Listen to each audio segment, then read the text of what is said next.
y'all. So today we're going to be looking at how to add and subtract radicals.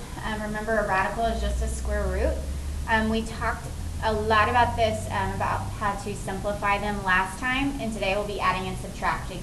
I briefly taught y'all at the end of the notes last time how to do this to help prepare you for today. It's really not hard, but if you were not here last time, there's only a few of you, and you don't know how to simplify a radical, you need to go back to last time, and you need to watch the video over that, because you will not be able to do this if you don't know how to simplify a radical. Okay, so to add and subtract radicals, you need to understand that the number under the radical symbol, so the number under the square root, must be the same for both terms.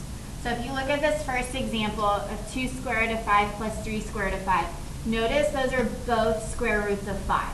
They have to be the same to be able to combine them. Okay, if they are not the same, if that was a 5 and a 6, you would not be able to combine them. Okay, the next thing is all radicals must be simplified. So notice this says 2 square root of 8 and 3 square root of 18. We looked at last time how to simplify these. This 8 I could break down, this 18 I could break down. So you're not going to want to combine your like terms until you have them simplified. Okay, the next thing is, if there is no number written outside the radical, it's understood to be 1. And we did talk about that a little bit last time. But if you look here, if you see square root of 5 plus square root of 3, that's really like 1 square root of 5 plus 1 square root of 3. Okay, now those aren't like terms, so we would not be able to add them, but this is just to make sure you understand the point that there is an understood 1 to be out there. Okay, so what we're going to be doing is we're going to be adding and subtracting these just like you would if there was any other like term there. So if you look at this first example in blue, if you see 2x plus 3x, what does that equal? That equals 5x. You added the coefficients, you kept the term. The same thing goes if you have radicals that are like terms. So if you have 2 square root of 5 plus 3 square root of 5, that is just going to equal 5 square root of 5. Okay, so you keep the term. It's not like you add the numbers underneath, you keep the term. Now remember with these, as long as they're all numbers, you can check it. So let's say you weren't sure if you were supposed to add those or if you're supposed to leave it the same. Check it both ways and see which way gets you what you started with. Okay, this next one, 7x minus 3x, that would equal what? That would equal 4x. Notice I just subtracted the coefficients and I kept the term. Same thing goes with radicals. So if you have 7 square root of 11 minus 3 square root of 11, that's just going to be 4 square root of 11. Okay, on these, that number underneath is already simplified, so there's nothing else to do to that. Okay, same thing goes with this last one. If you have 3x squared plus 5x squared, that's just 8x squared. You don't touch the term, you just touch the coefficient. So same thing goes with these radicals over here. Notice our term here is square root of 5x. I'm not going to touch that. I'm just going to add the numbers in front. So 3 root 5x plus 5 root 5x is going to be 8 root 5x. Keep that term, just add the coefficients. Okay, so really now we're just going to be doing a bunch of examples. So here we go. So this says if the number inside the radicals are different, simplify both radicals, then you can add or subtract if the simplified radicands match. So what you're always going to want to do first before you add anything, of course, if you look at number 1 right now, those aren't like terms. You wouldn't be able to add them anyways. So that should tip you off right there that there's probably simplifying you need to do. Okay, I'm going to remind y'all how to simplify this first one. I'm going to show you how to do the trick in your calculator. After this one, I'm just going to give you what the factors are. But remember, you're trying to find the biggest perfect square that goes into 162. So the trick was you go to your white equals,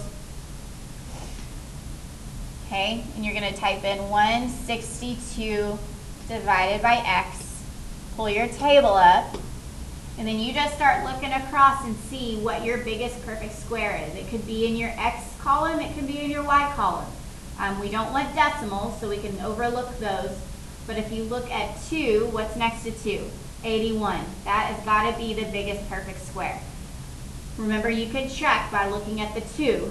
Are there any perfect squares that go into 2? No, there's not. So that means 81 has to be the biggest. So I'm going to break this into 2 and 81. I'm going to circle my perfect square. What is the square root of 81? It's 9. So I'm going to bring that out. I'm going to bring a 9 out from the 81. But I already have that 4 out there. So remember, you multiply those. I'm going to bring a 9 out. 9 times 4 is 36. That leaves me with square root of 2 plus I still have that other 2 square root of 2 that we started with. Now I want to look at this and see if they're like terms, and they are. I have square root of 2 and square root of 2, so I can add these. So 36 root 2 plus 2 root 2 is 38 square root of 2. Even these you can check. I'm not going to take the time to check them through the notes, but and you have quite a few on your homework, so you might not want to check them all in there, but if you want to spot check some of them, you can. Just type in your original and then type in what you get, and they have to match. Okay, number 2. So 72, I'm going to break that into 36 and 2. And then this 98, I'm going to break down into 49 and 2.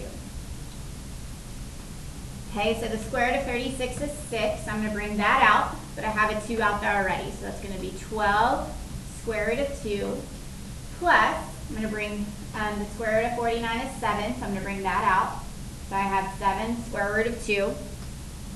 Now I'm going to add these, and I can add them because they are like terms.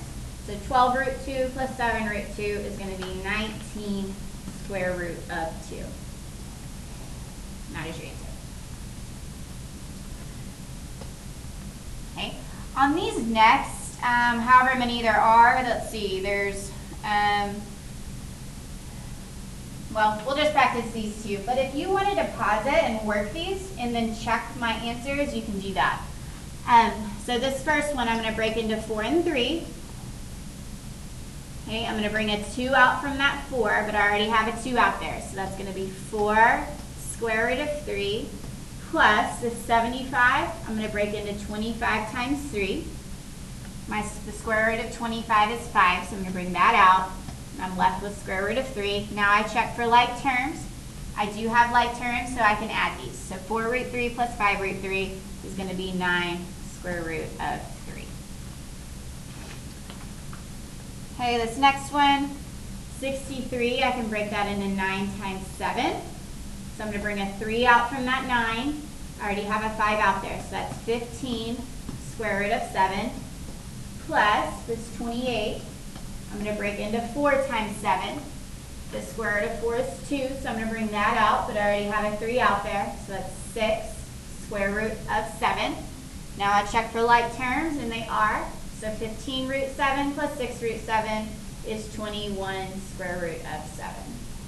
Make sure when you get down to this point that you do actually add those, and you don't accidentally multiply or do something else. It's asking you to add. Okay, so here we go. These are just more practice problems. So if you want to do these on your own and then come back and check them, then do that. I'm going to do 1 through 4 here, and I'm not going to worry about 5 or 6. So here we go. I've got 2 root 6. So I'm going to check that 6. That's already simplified, but this 24 is not. So that can break down into 6 and 4. I'm going to circle my 4.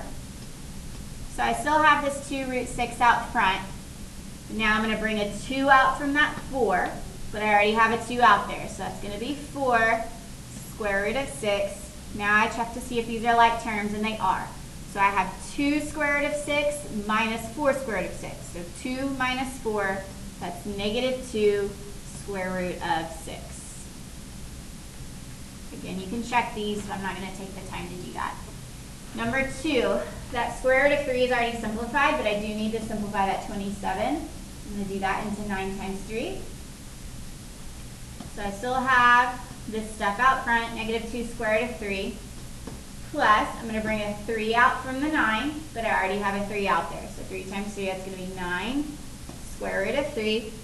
Now I check for like terms, and these are. So negative 2 root 3 plus 9 root 3 is going to be 7 square root of 3. Okay, this next one, notice you have like terms from the beginning. So I can check the 6 to see if it needs to be simplified or not. The 6 doesn't, and so I can go ahead and just combine my like terms. So I have 3 minus 4, that's negative 1. So you can either write negative 1 square root of 6, but if you were to see this in a multiple choice answer, you're not going to see that 1 there. You're just going to see negative square root of 6. Okay, and then the last one here, that 6 is already simplified, so I'm going to go over here to this 54. It's going to be 9 times 6. I'm going to circle my 9. I'm going to bring a 3 out from that, but I already have a 3 out there. So that's going to be 9 square root of 6, and I still have 2 square root of 6 out front. And now I just combine these. So 2 square root of 6 plus 9 square root of 6 is 11 square root of 6. Okay, what we didn't see on here is if these are not like terms. If they are not like terms, you just leave it. So we're not going to do these last two problems, but if I ended up with like 3 square root of 6 plus 4 square root of 5, notice these are not like terms, therefore that would have to be my answer. There's nothing else I can do to that. Okay, so that's it. Just have to know how to add and subtract these, and you should be able to finish your homework in class.